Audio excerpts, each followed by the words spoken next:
Good day for the first time in a long time, Suidlanders, and welcome to Suidlanders Week in Review for Friday, the 7th of March, 2025. In fact, as you know, I have not done a week in review for the past 8 weeks.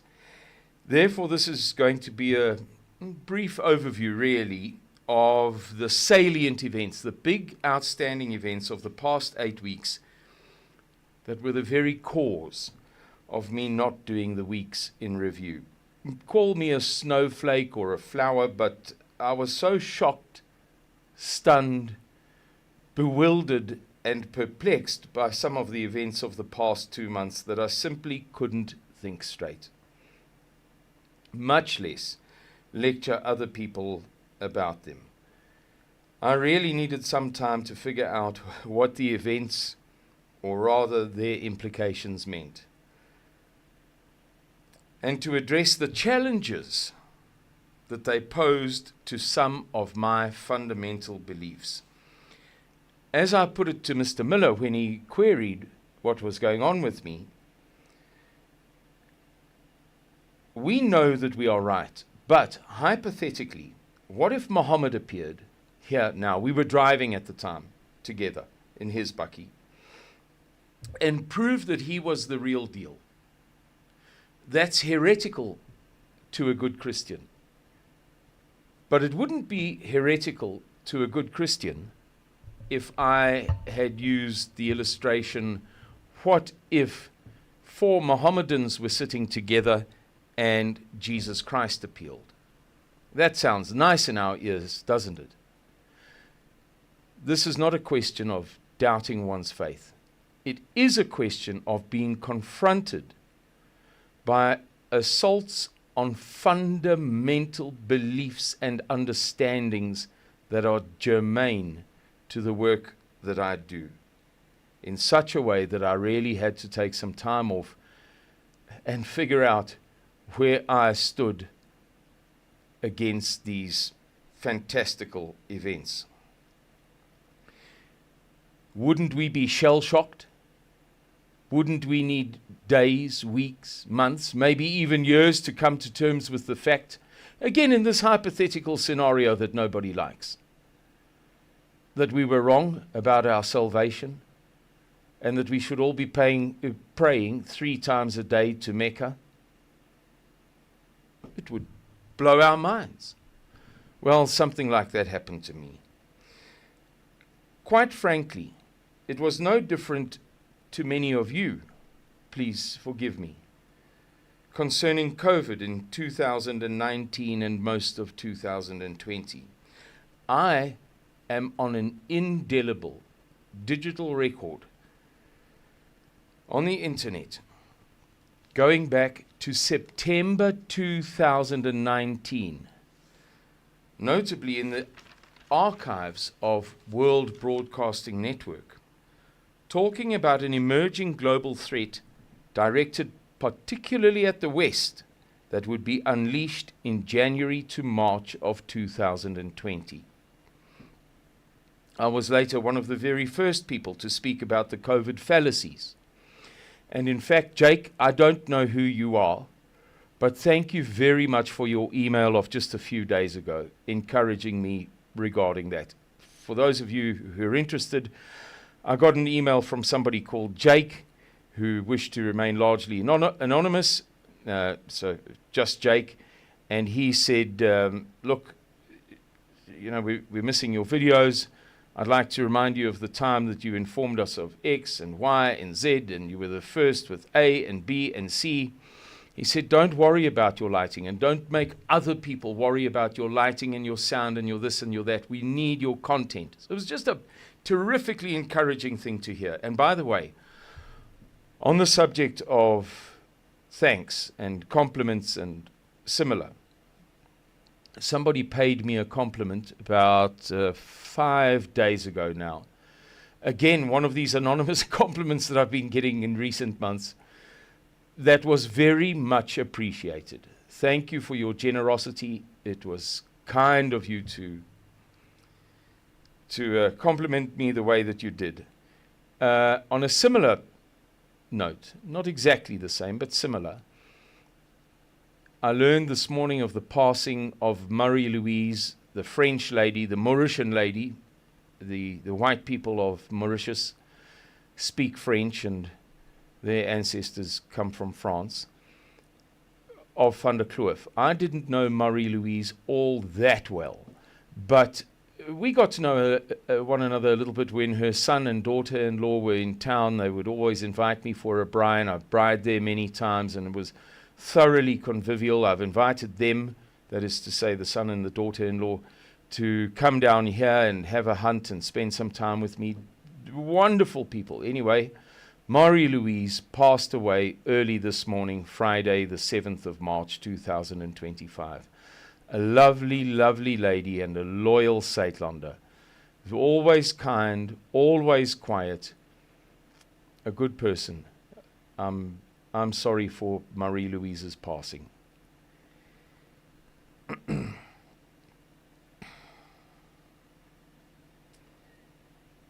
And I was met later, when I was one of the first people to speak about the COVID fallacies, time and time again by a wall of bewildered faces. And very, very few people would acknowledge, much less agree with what I was saying for months and even years. Now, as Henny Jonk would point out to me and to you, yes, but that's because Simon gets paid to do the research. It's true. It's absolutely true, but I'm making a fair point here, I think, when I say that I have endeavored to know what I'm talking about. And over the past 8 weeks, I've had to rediscover some fundamental truths or fundamental understandings of what was going on, what is going on in the world. The same in 2018 regarding Eskom, when we did a series of big videos saying that Eskom cannot be fixed based upon facts, figures, data and statistics. The response even among Suidlanders was largely muted. Many people believed when the CEO, I forget his name now, and others said, well, we're going to do this, Andre Ritter, we're going to do that, we're going to do the next thing, it'll be A-OK. The same in 2017 regarding Cyril Ramaphosa, when everybody, especially conservatives, was elated that he beat Nkosazana Dlamini Zuma and was convinced, everybody was convinced, that that was a better thing than the other way around. The same in 2021 regarding the vaccines. Well, the past 8 weeks have been my turn to be too gobsmacked to cope, too gobsmacked by the facts to respond. It has been my turn to drift around with a blank expression, unable to say yes or no about these things. Totally bewildered. Before I get into that, let's begin as we usually do with the gold and silver prices. And then we'll return to those alarming topics to which I have been alluding. Remember that these are the future paper spot prices per troy ounce or 31.1 grams, as betted upon in the markets, and certainly not the retail price for worked metal in, say, the form of a medallion or bar, as you may buy it over the counter at, say, Silver Sphere in Cresta, Johannesburg. However, these prices are useful to us because many of us believe in holding precious metals as preppers, and because they shall presumably be very useful indicators in the event of the expected financial catastrophe that many of us believe to be unfolding in slow motion before our very eyes right now. And we will discuss that in days and weeks to come. Gold is trading at $2,900 and, it's gone up, $2,920 an ounce, off of its high of almost $2,950 in the latter portion of 2 weeks ago, the Thursday and Friday of 2 weeks ago, but $900 above a year ago. Silver is going for $22.62 and continues to be the most promising investment opportunity on earth, based upon its consistent value throughout all historical records prior to the beginnings of fiat currency, and also, separately, its consistent 1/12 value of gold throughout all historical and archaeological records prior to fiat currency. So, we're talking about two different things there. If you base the inherent value of silver on the value that all of mankind attached to it from Sumerian times until the late 1700s, and in other words, until just before fiat currency came in, the value was consistent.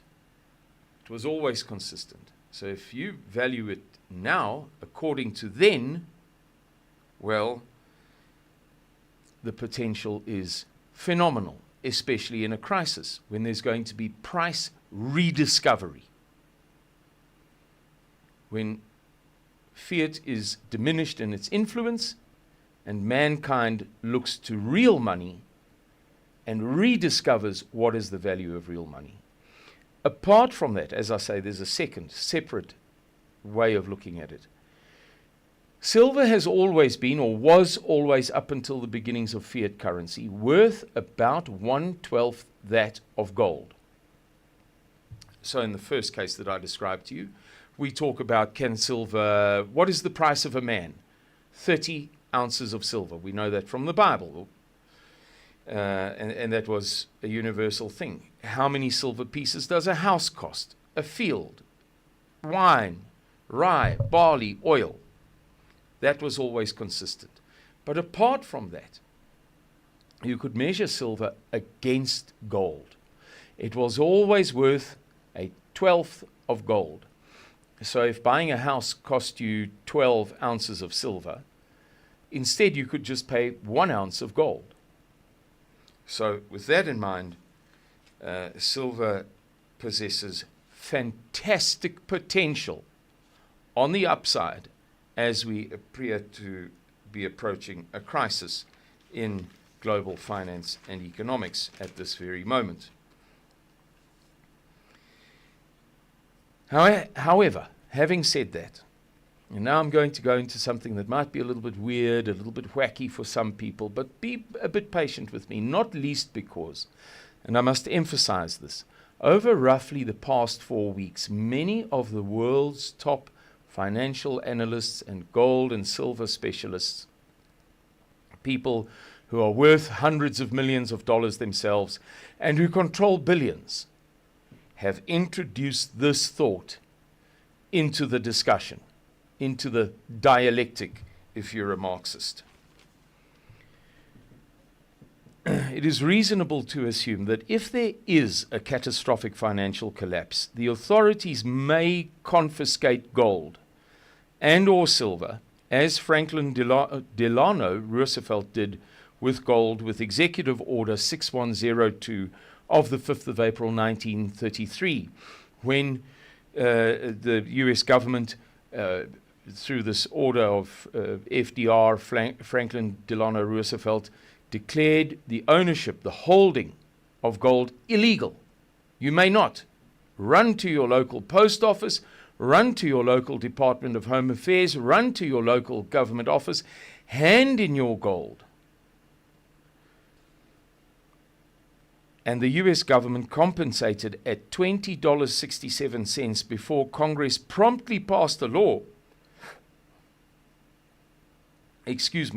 valuing gold at $35 an ounce, in what was possibly the second greatest theft of wealth in history, after, of course, Donald Trump got the Federal Reserve to dish out $5 trillion to the major financial institutions of the USA during COVID-19 at rates as low as 0.1%.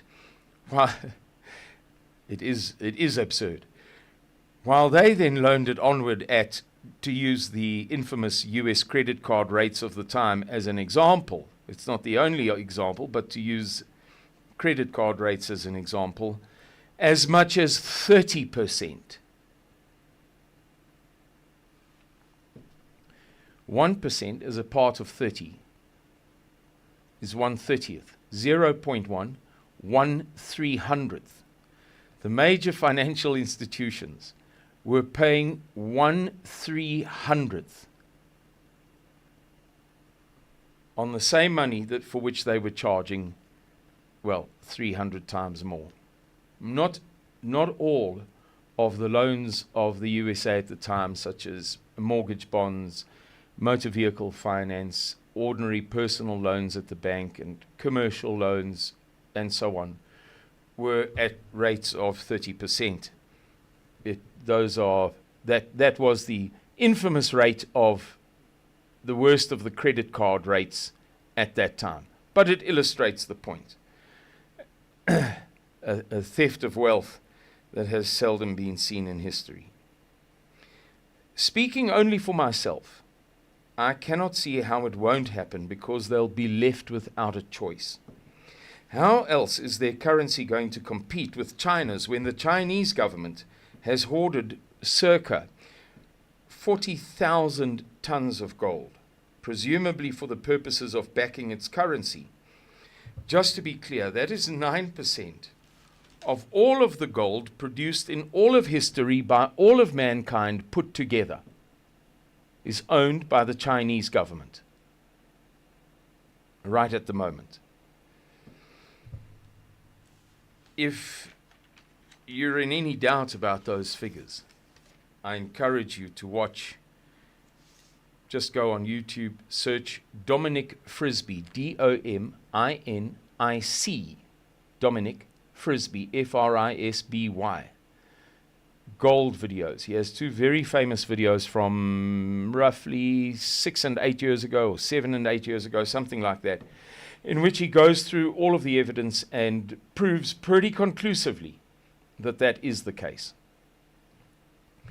As difficult as it is to swallow for people in the West. Right, guys, now the first event of the past 2 months that shocked me to my core was Donald Trump's series of remarks about regaining control of the Panama Canal, buying Greenland from Denmark, and inviting Canadians to vote to become the 51st state of the USA. At first, he seemed to be positioning the USA for a war or a trade war, because the Panama Canal is a shortcut, much like the Suez Canal in Egypt, between the Western and Eastern hemispheres. In war and in trade, its value cannot be exaggerated. Likewise, Greenland's historical fame was as a base from which to dominate the North Atlantic Sea route in World War II. Similarly, Canada possesses inestimable mineral resources and strategic value when it comes to, among other things, exploitation of the Arctic and encountering or competing with China's Arctic Silk Road or Northern Silk Road. The preposterous audacity of those declarations beginning on the 20th of December was shocking enough. But then early on the morning of the Friday the 10th of January, I watched a video sent to me by a Suidlander friend who is an electrical engineer, a very sensible man who does not send me quasi-religious nonsense. An engineer sends me logical, informed, fact-based, data-driven, statistical things. The video has since been removed, but it was a highly scholarly, academic, logical argument about the 10 kingdoms of the New World Order as written about, and he provided all of the original sources in Club of Rome, Trilateral Commission, Bilderberg Group, and Committee of 300 documents. Now, for some of you, this will be pertinent to the 10 horns of the book of Revelation. I'm not going to go down that path. There's nothing wrong with it, but let's stick to the fleshly here. For those who are interested, here, from the best of my recollection of that video, is a resume of the 10 kingdoms. Please note that the gap or contradiction at the end is because I cannot remember the whole thing perfectly. This is out of my head, and I'll get 9 out of 10 solidly, but the 10th one, I might give it a brief mention, but I'm not sure that I'm dead right. 1. North America, obviously including Greenland and as far south, that is to say, into the Isthmus of Mesoamerica as Panama. South America, presumably from Panama down. Europe, the European Union. The subcontinent is the kind of colloquial phrase used for India, Sri Lanka, Pakistan, Bangladesh, and sometimes Afghanistan. The subcontinent and Philippines, Malaysia, and Indonesia. North Africa and the Middle East. Sub-Saharan Africa, roughly the former Soviet Union. Just a quick reminder of what was the Soviet Union. The Soviet Union was 15 republics: Russia, Ukraine, Belarus, Moldova, small little place stuck out in Romania. Then the 3 Baltic republics up north: Estonia, Latvia, and Lithuania. Then the 3 Caucasian republics, Georgia, Armenia, and Azerbaijan. That's 10. And then the 5 stans: Tajikistan, Turkmenistan, Kyrgyzstan, Kazakhstan, and Uzbekistan. There you go. China and surrounds, but not Japan. Oceania, that means Australia, New Zealand, the Southern Pacific, Fiji, Samoa, places like that. Papua New Guinea, I should think, would have fallen into that category and not into the Philippines, Malaysia, and Indonesia category. And then number 10, I'm not even sure if I should mention this, but it has some complicated constitutional compilation, composition out of Namibia and South Africa, and goodness knows, beyond that, it's too complicated, certainly for my recollection, to lecture you on it. For 4 days solid, I stumbled about this house trying to develop clear thoughts about who is playing what role and how deep we are in this thing, whatever it is. Eventually, I pulled myself together and prepared to record the Suidlanders Week in Review for Friday the 17th of January. So that thing of the President of the United States talking about Greenland, Canada, and Panama was in a very academic way explained by this guy, which is not to say that he's right, the guy who made the video. But it was so convincing that I thought, heavens above, it's true. They're composing the 10 kingdoms. It's happening before our eyes. And that threw me for a loop. As I say, after 4 or 5 days, I pulled myself together and I thought, well, I'll just do a consolidated video, Friday the 10th and Friday the 17th of January. Well, then I watched 2 videos sent to me by 2 different people on the same day about the Hawaii and California wildfires. And those 2 videos nearly did my nut, because they argued in a scholarly way that the wildfires had to have been a collaboration between the Chinese and US governments using Chinese laser satellites. That was more stunning and arresting to me than learning that actually there is no Easter Bunny, which was a big thing when I was 6 or 7 or 8 years old.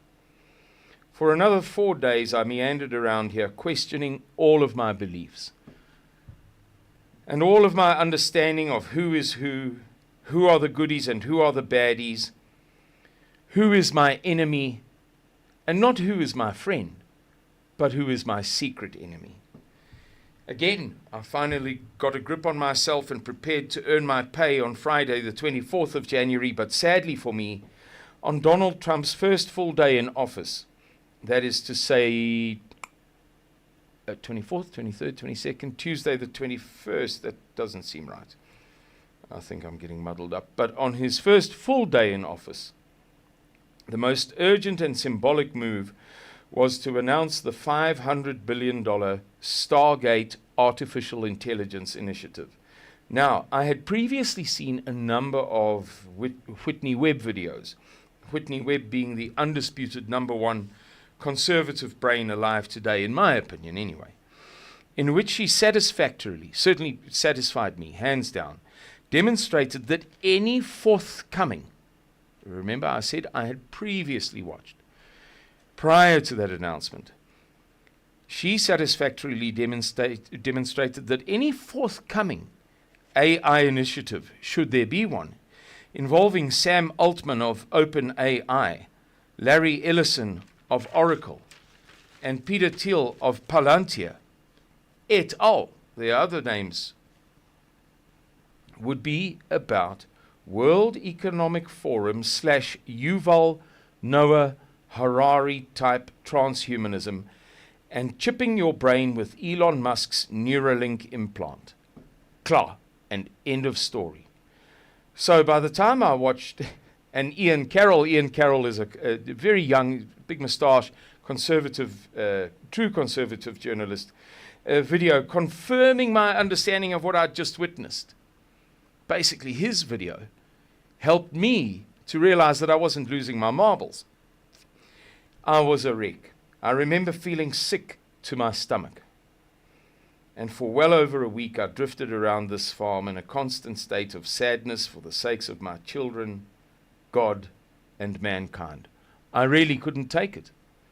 Ladies and gentlemen, I think that's enough misery for one day, so let's end it here for now. However, I am certain that I have a responsibility to warn people of these very severe matters that have caused the first 2 months and a bit of 2025 to be as ominous as any in my memory. Therefore, if you want to know more about all of the stuff that nobody else, and I mean practically nobody else, is covering fully, I'll do a part 2 and a part 3 revealing 4 or 5 more events that boggled my mind and which will make your hair stand on end, including 3 closely interrelated events in South Africa, which certainly up until today, Friday the 7th of March, have not been analyzed in the way that I shall analyze them. So see you soon. Thank you for your patience in watching this very, very long video. Hopefully I'm back in the saddle and I'll find a good rhythm again, and I look forward to doing lots and lots and lots of videos throughout the course of the rest of this dark, dark year. Goodbye and God bless all of you. Bye-bye.